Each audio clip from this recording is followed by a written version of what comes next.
los problemas no se resuelven porque no se les haga frente. Y los problemas son claramente tres. Uno es los costos, es decir, lo que gasta el agricultor para poder producir. Dos, los precios a los que los vende.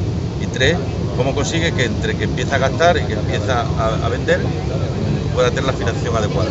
Para estas tres cuestiones que son tan sencillas, tiene que haber soluciones y para ninguna se están poniendo soluciones encima de la mesa.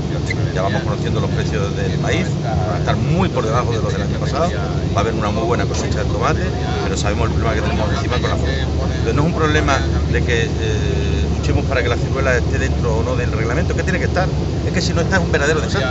Y es lo que quizás no nos estamos dando suficiente cuenta de lo que afecta a una región como la nuestra, donde ahora mismo el problema se llama ciruela, que se ha quedado fuera de la decisión y que esperemos que la incluya. Yo no me resigno, ni me entrego ni me rindo, sino todo lo contrario. Yo creo que tenemos ahora que luchar y de luego el gobierno de Extremadura y el gobierno de España lo tienen que hacer en defensa de los intereses de la agricultura en Extremadura, ¿no? Yo creo que hay muchas cosas de la PAC que todavía no sabemos.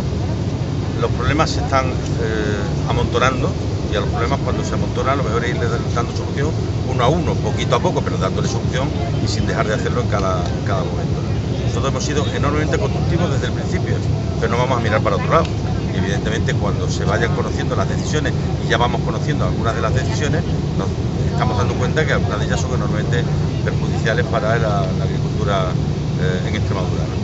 Lo que le pedimos al gobierno es que se dé cuenta de lo mucho que nos estamos jugando y que se dé cuenta también que a los agricultores y a las cooperativas extremeñas las está poniendo en una situación enormemente complicada, porque el tema de la financiación sigue sin resolverse. Si los precios se caen mucho y los costos no solo no se han caído, sino que han aumentado, los fitosanitarios, los fertilizantes, todo lo que representa el poder producir, pues evidentemente las cuentas no le salen a los agricultores.